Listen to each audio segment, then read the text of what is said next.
Abrir en el libro de Juan, ¿no? Yo creo que ya todos, antes que le diga, ya todos están en Juan, ¿no? Juan capítulo 12, versículo 37. Ya la Biblia sola se habla en Juan, ¿no? Cuando uno abre la Biblia, ¡pum!, se habla en el Evangelio de Juan. Juan 12, 37. Domingo pasado vimos hasta el 36, ¿no? Y hoy vamos a iniciar del 37 hasta el 43. Dice así la palabra del Señor. Pero a pesar de que había hecho tantas señales delante de ellos, no creían en él, para que se cumpliese la palabra del profeta Isaías, que dijo: Señor, ¿quién ha creído a nuestro anuncio? ¿Y a quién se ha revelado el brazo del Señor? Por esto no podían creer, porque también, dijo Isaías, cegó los ojos de ellos y endureció su corazón, para que no vean con los ojos y entiendan con el corazón, y se convierta y yo los sane. Isaías dijo esto cuando vio su gloria y habló acerca de él. Con todo eso, aún de los gobernantes, muchos creyeron en él. Pero a causa de los fariseos no lo confesaban, para no ser expulsados de la sinagoga, porque amaban más la gloria de los hombres que la gloria de Dios. Amén. Juan, en estos 7 versículos que hemos leído, nos habla justamente de la incredulidad de los judíos, la incredulidad de este pueblo, y nos da las razones del por qué esta incredulidad.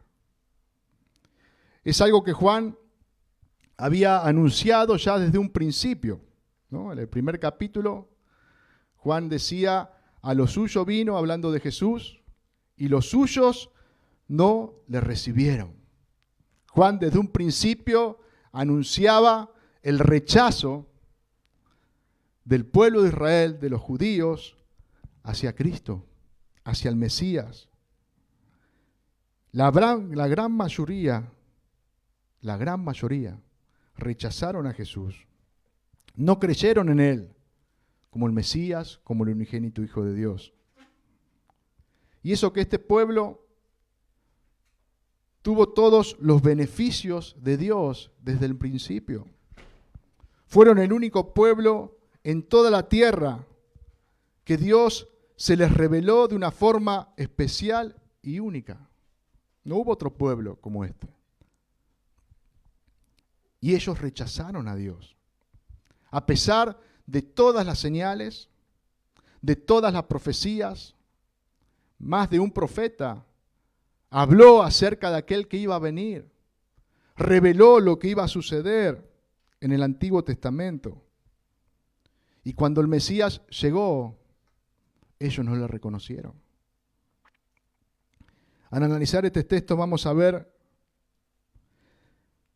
que la incredulidad de este pueblo fue parte del plan de Dios desde un principio. Esto es lo que la palabra nos revela. La incredulidad del pueblo de Israel fue parte del plan de Dios desde un principio. Dios tenía un plan ya resuelto, un propósito ya determinado. A través de la incredulidad de este pueblo, Dios iba a alcanzar a los gentiles. Este no fue un plan B, ¿no? Algunos pueden pensar que, bueno, como los judíos no creyeron en Jesús, como los judíos rechazaron al Mesías, rápidamente Dios buscó otro plan. ¿Y ahora qué hago?, dijo Dios. Nadie creyó en él.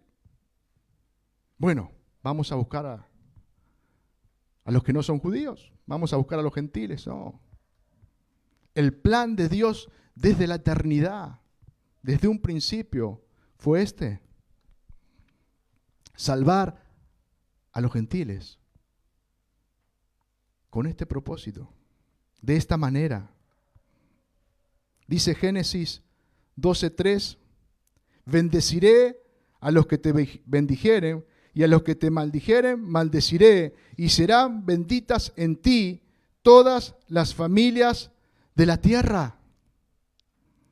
Esto le dijo Dios a Abraham en un principio, al padre de la fe, sabiendo que todos íbamos a ser justificados por la fe, no por las obras. Dios ya tenía ese plan redentor y ya tenía a Cristo, quien iba a cumplir ese plan.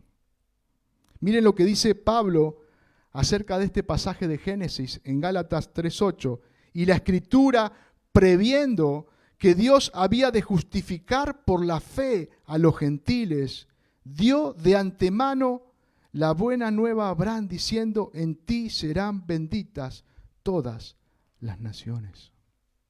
Desde un principio, Dios tenía este plan de salvar a hombres y mujeres de todo el mundo. Y el medio que iba a utilizar era la incredulidad de los judíos. El versículo 37 que hemos leído dice: pero a pesar de que había hecho tantas señales delante de ellos, no creían en él. ¿Cuántos milagros Juan enumera? ¿Cuántas señales Juan nos revela que Jesús hizo? Donde todos pudieron ver el poder de Dios. Comenzó transformando, convirtiendo el agua en vino en una boda. Ese es el primer milagro que Juan señala. Sanó al hijo de un oficial del rey. Sanó al paralítico que estaba tirado al costado del pozo de Betesda. Multiplicó los panes y los peces para alimentar a 5,000 hombres, más las mujeres y los niños. Caminó sobre las aguas, calmó la tempestad. Sanó a un ciego de nacimiento. Resucitó a Lázaro. Y dice Juan al final de este evangelio: e hizo además Jesús muchas otras señales en presencia de sus discípulos, las cuales no están escritas en este libro. Muchas señales hizo Jesús. Y a pesar de todas estas señales, dice la palabra, que estos judíos, que este pueblo, no creyó en él. Esto nos muestra primeramente una cosa: que estos judíos que no creyeron en Jesús no tenían excusas. No tenían excusa. Dios se les reveló continuamente, una y otra vez, y ellos rechazaron a Dios. No tenían excusas. No pudieron ver al Mesías. Primera de Corintios 2:14 dice: pero el hombre natural no percibe las cosas que son del Espíritu de Dios, porque para él son locura y no las puede entender, porque se han de discernir espiritualmente. Podemos ver que estos judíos tenían todo. No les había faltado nada para reconocer al Mesías, para saber que el que estaba delante de ellos era el unigénito Hijo de Dios. Era el que los venía a salvar. Pero ellos no lo podían ver.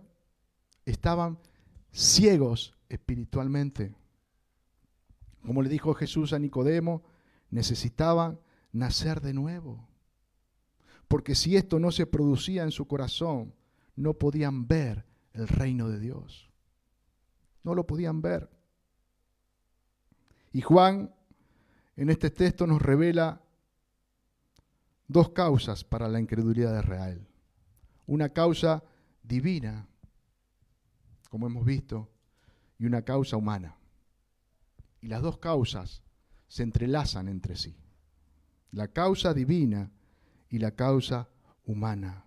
Juan nos va a mostrar la soberanía de Dios y la responsabilidad del hombre. La soberanía de Dios y la responsabilidad del hombre. Podemos ver las dos verdades que van a la par. El hombre es responsable de sus actos. Nadie es ingenuo acá. Nadie puede decir, no, yo no hice nada. El hombre es responsable. Pero también vemos la soberanía de Dios actuando, obrando. Como ejemplo podemos ver a Judas. Judas fue un instrumento que Dios utilizó para cumplir con su plan redentor. Pero la soberanía de Dios, pero el propósito de Dios no excusa a Judas. No excusa a Judas. Porque Judas no creyó en Jesús. Endureció su corazón y vendió al Salvador por unas monedas de plata. Él es culpable de su pecado. La responsabilidad del hombre y la soberanía de Dios van de la mano. Por eso Pablo en Filipenses nos dice, ocupaos en vuestra salvación con temor y temblor, porque Dios es el que produce en vosotros así el querer como el hacer, por su buena voluntad. ¿Quién es el que produce en nosotros? Dios. Dios en su gracia, en su obra soberana, produce en nosotros el querer y el hacer. Pero nuestra responsabilidad es ocuparnos con temor y temblor en aquello que Dios produce, en aquello que Dios hace en nosotros. Ahí se entrelazan la soberanía de Dios y la responsabilidad del hombre. La incredulidad y el rechazo de Israel a Jesús no eran ajenos al plan de Dios. Como vamos a ver en los siguientes versículos que vamos a leer, esto no excusa a los judíos de su responsabilidad de no creer en Cristo. Ellos eran responsables de no creer en Jesús. Ningún hombre puede excusarse de su pecado delante de Dios. Un día todos van a rendir cuenta ante Él. Todos. Ninguno va a quedar impune. Nadie. Y ¿sabe qué? Ningún hombre se va a poder excusar de su pecado delante de Dios. ¿Recuerdan cuando estudiamos Romanos? Romanos nos enseña esto. Vamos a leer Romanos capítulo 1, versículo 18.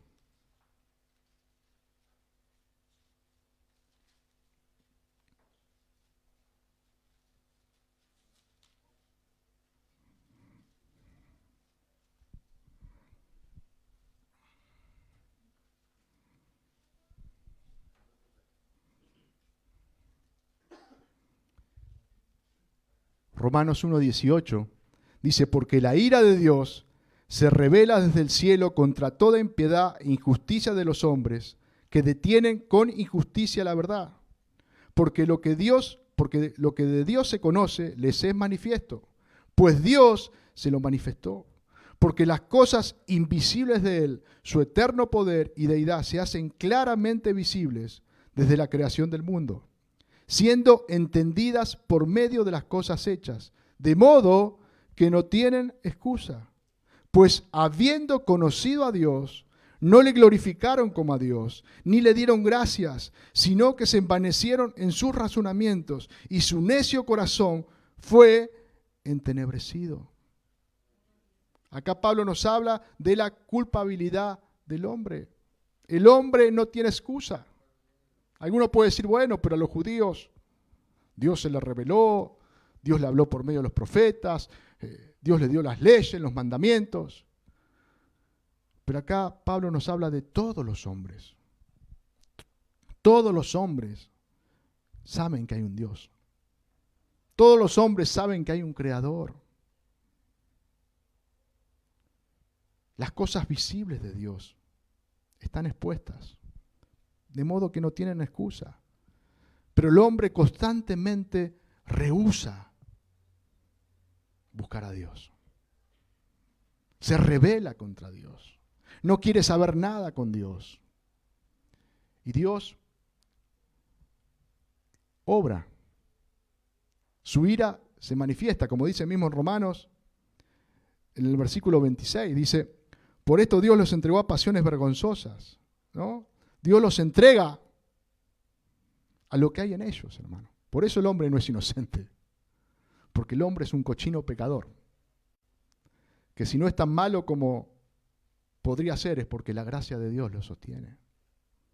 Pero cuando Dios se retira, cuando Dios los expone a lo que en ellos hay, ahí muestran todas sus miserias, lo que hay en sus corazones, que no es nada más que pecado, rebelión contra Dios. Hermanos, estos judíos rehusaron creer en Jesús. Y esta incredulidad Dios la había profetizado. Y aquí vemos la soberanía de Dios. El plan, el propósito eterno de Dios. Y hermanos, Dios cumple a la perfección con su propósito.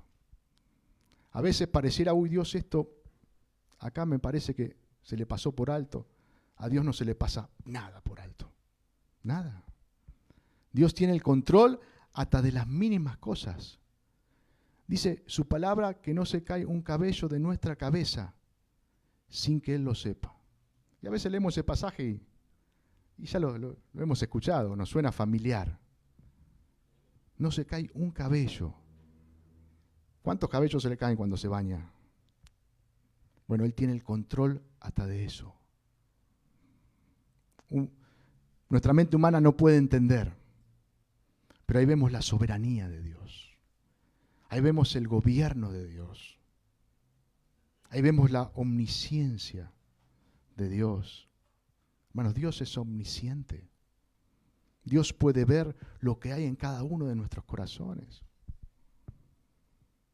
Y muchas veces nos ha confundido esto, ¿no? Ahora después vamos a ver. Creyendo que como Dios es omnisciente y va a ver cómo nosotros vamos a actuar el día de mañana, entonces Dios elige conforme a que si nosotros vamos a creer o no creer en Él. Eso es totalmente antibíblico. Porque su palabra nos enseña que Él nos predestinó delante de la fundación del mundo, sin ver nuestra ración. Y que su salvación es solamente por su gracia. El versículo 38 que hemos leído dice, para que se cumpliese la palabra del profeta Isaías, que dijo, Señor, ¿quién ha creído a nuestro anuncio? ¿Y a quién se ha revelado el brazo de Jehová? Esto está en Isaías 53, ¿no? Que varias veces hemos leído en la cena. Acá el profeta está revelando lo que iba a suceder en Isaías 53. Dios se reveló, como he dicho antes, a Israel de muchas maneras. Les ha hablado por los profetas, se ha revelado por señales, pero muy pocos creyeron en Él.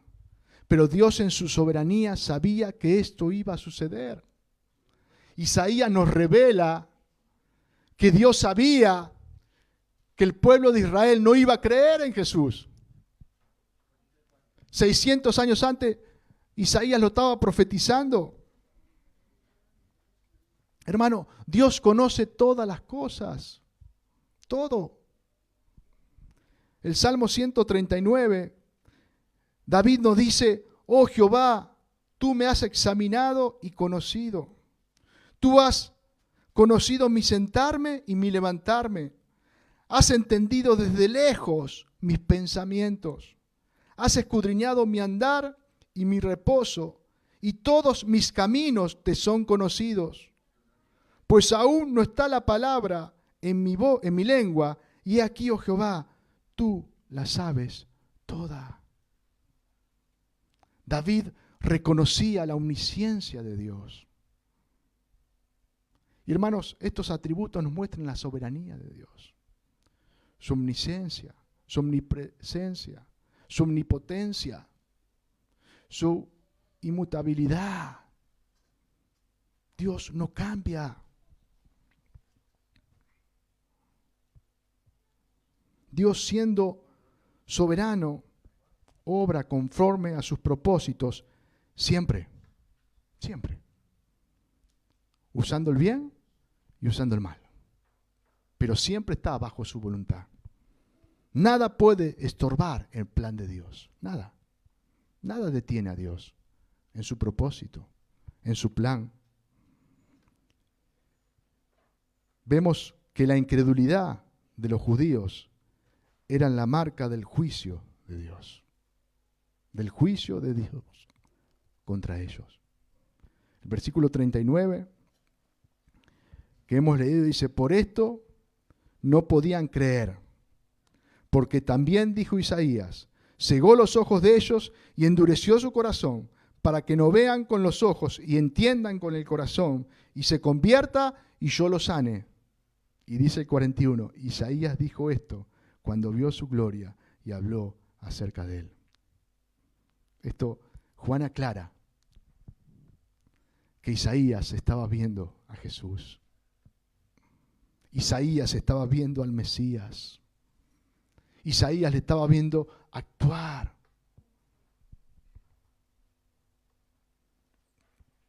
Fue Jesús mismo el que endureció a Israel en su juicio. Fue Jesús el juez que endureció los corazones de estos hombres.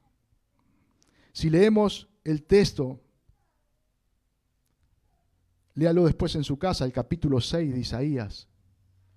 Va a ver que Isaías habla en futuro. Isaías habla de lo que va a venir, de lo que va a suceder.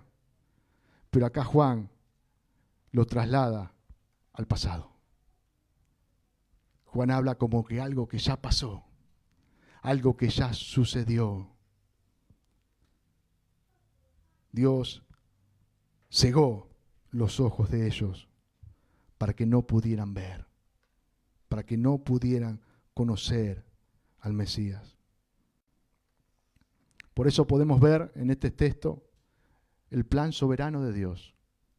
Tenía dos propósitos: alcanzar a los gentiles a través de la incredulidad de los judíos, que los gentiles conocieran al Salvador, porque ese era el plan de Dios en su eternidad. Pero también el propósito de Dios era juicio sobre aquellos que constantemente endurecían su corazón contra Él, que no creían en Él. El juicio de Dios vino cegando su entendimiento para que no creyeran. Hermano, podemos ver que el endurecimiento es un acto soberano del juicio de Dios sobre el pecador. Dios los entrega a la dureza de sus corazones. Como dicen Romanos, Dios los entrega a lo que hay en ellos, a sus concupiscencias. El teólogo Donald Arthur Carson dice esto, me gustó esta frase: el endurecimiento de los corazones en juicio divino no se presenta como la manipulación caprichosa de un potentado arbitrario que maldice seres moralmente neutrales o incluso moralmente puros. Es una condenación santa a un pueblo culpable, condenado a ser y hacer lo que han escogido. No es que Dios está ahí gobernando y diciendo: a este le voy a hacer mal. No. Ellos deciden no obedecer a Dios. Ellos rechazan a Dios. Su corazón se endurece y es condenado por Dios en lo que ellos han escogido. No en lo que Dios ha determinado, en lo que ellos han escogido. El hombre decide desobedecer a Dios. Y esto podemos verlo claramente con Faraón, ¿no? La palabra nos revela en el libro de Éxodo, cuando Dios levanta a Moisés y manda a hablar con Faraón para que libere a su pueblo, luego de estar 400 años esclavo en Egipto. Dice la palabra de Dios que 10 veces Faraón endureció su propio corazón. Y 10 veces Dios endureció su corazón. Las dos cosas van juntas. 10 veces Faraón endureció su corazón, rechazó a Dios. Rechazó el mandato de Dios. No quiso obedecer a Dios. Y a la vez 10 veces Dios endureció su corazón, dejándolo a lo que había en él. Hermanos, quería poner un ejemplo, poder graficar un poco con esto, lo que estamos viendo, la soberanía de Dios y cómo Dios obra, cómo Dios actúa de una forma casera. ¿Cuántos conocen la porcelana fría? Para moldear, ¿no? No cuando ya el muñequito está terminado, sino cuando uno tiene esa porcelana para poder trabajarla. Seguramente la mayoría de las mujeres han utilizado porcelana fría y han hecho alguna escultura con esa porcelana, ¿no? Y esa porcelana viene en un envoltorio hermético, ¿no? Donde está bien cerrado, porque no puede entrar aire. Y siempre que se mantenga bien cerrado, esa porcelana se saca y se puede manejar, se puede darle forma y está bien. Pero ¿qué pasaría si usted abre el envoltorio, la cajita donde esté la porcelana y la deja arriba de la mesa? Y pasan las horas. Y pasan las horas. Seguramente cuando la quiera usar, esa porcelana va a estar seca, va a estar dura. No la va a poder usar más porque se endureció. Y yo quería preguntarle en esta mañana, ¿usted endureció esa porcelana? ¿O esa porcelana se endureció sola? ¿No? Usted lo único que hizo fue abrir la bolsita y dejarla arriba de la mesa. Y esa porcelana se endureció.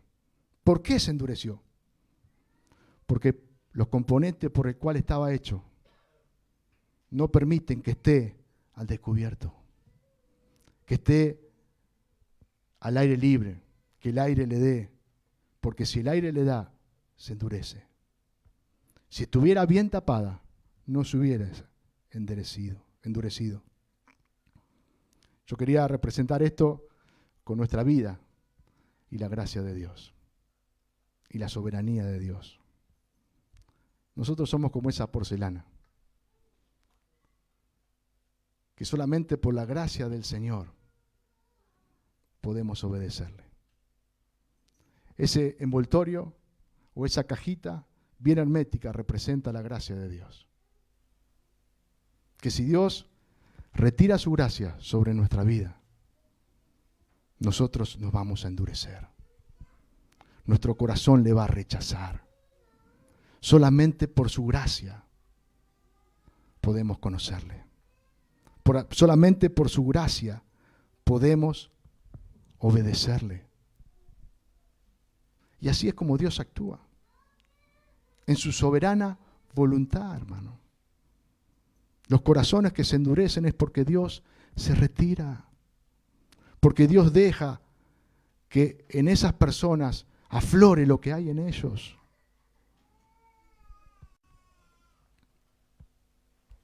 En su soberanía, Dios decide a quién tapa y a quién no. Esa soberanía de Dios, hermano, que muchas veces nos cuesta entender. Dios decide a quién tapa y a quién no. A quién alcanza con su gracia y a quién no. ¿Saben por qué? Porque todos estamos en la misma condición. Todos estamos destituidos de la gloria de Dios. Todos somos pecadores. Todos. No hay nadie que busque a Dios por su propia cuenta. Todos somos culpables ante Él. Y como su palabra nos muestra, todos somos responsables de nuestro pecado. Pero es potestad de Dios escoger a quién salvar, hermano. Y es solamente por su gracia. No es por mérito nuestro, no es por habilidad nuestra, sino es solamente por su gracia. Romanos 3 nos dice, ¿qué pues? ¿Somos nosotros mejores que ellos? En ninguna manera, pues ya hemos acusado a judíos y a gentiles, que todos están bajo pecado. Como está escrito, no hay justo ni aun uno. No hay quien entienda, no hay quien busque a Dios. Todos se desviaron, a una se hicieron inútiles. No hay quien haga lo bueno, no hay ni siquiera uno. Dios nos revela en su palabra que no hay nadie que haga lo bueno, que no hay nadie quien busque a Dios. No hay ni siquiera uno. Esto nos enseña la condición del hombre, hermano. Por eso a veces cuando escuchamos que el hombre puede decidir, sí, el hombre puede decidir rechazar a Dios. Y siempre va a decidir lo mismo, si Dios no obra en su corazón, si Dios no le hace nacer de nuevo. Ningún hombre acude a Dios por sus propios medios, ni uno. Eso es lo que nos revela su palabra. Podemos ver acá la depravación del hombre, la condición del hombre, la soberanía de Dios, el plan redentor de Dios desde un principio. Aquellos que Él predestinó en su soberanía desde antes de la fundación del mundo por el puro afecto de su voluntad. Aquellos que Él decidió salvar. Algunos creen que hay injusticia en Dios. Algunos creen que hay injusticia en Dios. Y Pablo también hablaba acerca de esto. Por eso, en el mismo capítulo 9 del libro de Romanos, versículo 13 dice, como está escrito, a Jacob amé, mas a Esaú aborrecí. ¿Qué pues diremos? Dice Pablo. ¿Que hay injusticia en Dios? En ninguna manera. Pues a Moisés dice, tendré misericordia del que yo tenga misericordia, y me compadeceré del que yo me compadezca. Así que no depende del que quiere ni del que corre, sino de Dios que tiene misericordia. Pablo nos muestra la soberanía de Dios. Dios es soberano, hermano. Y muchas veces nos gusta decir Dios es soberano, y es una gran verdad, Dios es soberano, porque Él es Dios. Pero no podemos ver a un Dios maltratador, o un Dios injusto. No, Dios es totalmente justo siempre. Dios es santo, Dios es amor, Dios es misericordioso. Dios es justo siempre, hermano, siempre. Voy a leerle 3 salmos donde habla de la justicia de Dios. El Salmo 11:7 dice, porque Jehová es justo y ama la justicia. El hombre recto mirará su rostro. Jehová es justo y ama la justicia. El Salmo 19:9 dice, el temor de Jehová es limpio, que permanece para siempre. Los juicios de Dios son verdad, todos justos. Hermanos, sus juicios son todos justos. Lo que Él determina es todo justo. Y el Salmo 145:17, David dice, justo es Jehová en todos sus caminos y misericordioso en todas sus obras. Dios es justo en todos sus caminos, en todo, y misericordioso en todas sus obras, hermano. Si hoy estamos en este lugar, es por su misericordia. Porque Él decidió alcanzarnos con su misericordia. Si hoy estamos en este lugar, es por su gracia. Porque Él decidió alcanzarnos con su gracia. Muchos creen que Dios es injusto, hermano. ¿Y sabe qué? Si Dios aplicaría su justicia a todos los hombres, nadie sería salvo. Nadie. Ni uno.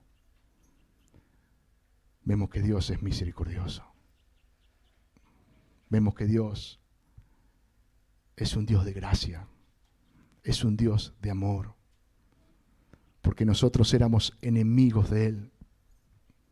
Pero a pesar de nuestro rechazo, a pesar de nuestra maldad, a pesar de llevar una vida totalmente a espaldas de Él, Él decidió salvarnos por el puro afecto de su voluntad.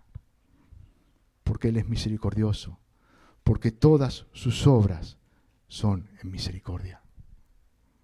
Solamente por gracia, hermanos, somos salvos. Solamente por gracia. El versículo 42 y 43 que hemos leído dice: con todo eso, aún de los gobernantes, muchos creyeron en Él, pero a causa de los fariseos no lo confesaban, para no ser expulsados de la sinagoga, porque amaban más la gloria de los hombres que la gloria de Dios. ¿No? Teóricamente estos muchos que crecieron en Él no se animaban a confesarlo. ¿Por qué? Porque los fariseos, los saduceos, aquellos que estaban liderando al pueblo, habían dado un ultimátum. Aquellos que decían creer en Jesús eran expulsados de la sinagoga. ¿Se acuerdan el ciego? ¿No? ¿Qué pasó con el ciego? ¿Qué pasó con los padres del ciego? Tenían miedo, pregúntele a él. Nosotros por la duda no vamos a decir nada. Aquel que confesaba que Jesús era el Salvador, que había creído en Él, era expulsado. Y ya hemos escuchado cuántos beneficios se perdían por no ser parte del pueblo. Cuántas cosas ya no iban a tener. Y los hombres muchas veces prefieren las cosas de este mundo a las cosas de Dios.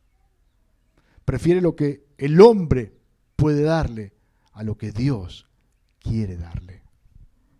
Muchas veces hay una fe superficial que se apoya en los hombres en lugar de apoyarse en Dios. Buscan agradarse a sí mismos, como estos fariseos, ser reconocidos, ser aplaudidos, mantener un lugar. Juan dice: aman más la gloria de los hombres que la gloria de Dios. Y esta era la postura de la mayoría. Todos o casi todos los líderes religiosos amaban, buscaban su gloria y no la gloria de Dios. Después vamos a ver al final cómo José de Arimatea y Nicodemo expusieron, ¿no?, con sus actos, que creían en Jesús. Pero la mayoría no buscaban la gloria de Dios. Hermanos, aquellos que buscan verdaderamente la gloria de Dios van a estar dispuestos a sufrir por su causa, como hemos escuchado hoy. Van a estar dispuestos a padecer, a pasar por aflicción. ¿Saben por qué? Porque no van a buscar su propia exaltación, sino que van a buscar la exaltación de Dios. No van a buscar tener algún puesto de privilegio, sino que van a buscar que el nombre de Dios sea glorificado. No le va a importar perder lugares, perder cosas, si el nombre de Dios es alabado por causa de eso. Van a negarse a sí mismos, sirviendo y confesando que Jesús es el Señor. Van a reconocer con sus labios y con su vida que todo es por su gracia, hermano. Los judíos creían que ellos eran justos, que con sus obras podían alcanzar la justicia de Dios. Hermanos, si nosotros reconocemos verdaderamente que por su gracia podemos hacer su voluntad. Que por su gracia podemos escuchar su voz. Que por su gracia creemos en Él. Vamos a estar humildes delante de su presencia. Continuamente nos vamos a humillar ante su palabra, porque vamos a reconocer que no hay mérito alguno en nosotros. En todos nuestros actos vamos a buscar darle la gloria a Él, que Él sea glorificado a través de nuestra vida. Pudimos ver en estos 7 versículos, en este texto, la condición del hombre, la depravación del hombre, la incapacidad del hombre, la culpabilidad del hombre y la soberanía de Dios, la gracia de Dios, el plan perfecto de Dios, la elección de Dios, un tema que muchas veces nos confronta. Dios elige en su soberana voluntad. El juicio de Dios contra aquellos que no creen en Él. La responsabilidad, cada hombre y cada mujer es responsable con lo que hace con el Evangelio. Cada uno es responsable. Constantemente Dios nos habla por medio de su palabra. Y le damos gracias al Señor. Gracias porque Él nos revela su palabra y nos habla por medio de ella. Pero ¿sabe qué? Esto nos lleva a una mayor responsabilidad. ¿Qué hacemos con lo que aprendemos? ¿Qué hacemos?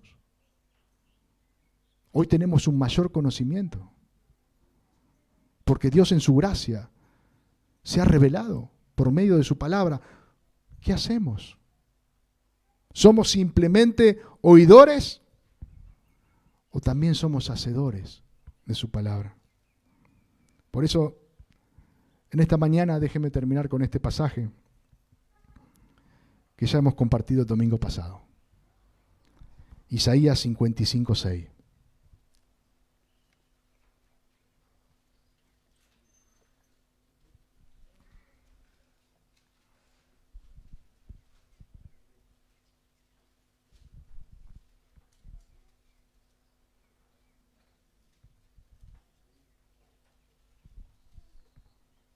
Dice, buscad a Jehová mientras puede ser hallado. Llamadle en tanto que está cercano. Hermano, la palabra de Dios expone nuestra condición, expone nuestro pecado y expone la gracia del Señor sobre nuestra vida. Buscad a Jehová mientras puede ser hallado. Llamadle en tanto que está cercano. Presentémoslos delante de Dios en esta mañana. Tal cual somos, hermano. Tal cual somos. Los judíos muchas veces, y más que nada aquellos que estaban en el liderazgo, vivían de apariencia.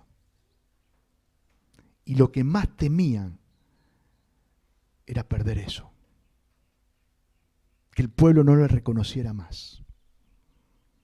Que el pueblo no los tuviera ahí. Ellos temían eso. Lo mismo que temió Saúl. Saúl no le importó haber desobedecido a Dios. Saúl lo único que le importaba lo que el pueblo veía. Quería mostrar algo que él no hacía. Quería que el pueblo lo siguiera viendo como el rey que Dios había levantado. Y Dios lo desechó. Podemos ver que David capaz que fue más pecador que Saúl. Pero David confesaba su pecado. Se humillaba delante de Dios. Y se desesperaba porque la presencia de Dios ya no estaba con él. Buscaba el favor de Dios para su vida. Y hermano, que esta sea nuestra vida. Que realmente su palabra nos confronte con nuestra vida, con lo que estamos viviendo hoy. Y que nos lleve a humillarnos delante de su presencia. Y que lo único que nos importe es hacer su voluntad.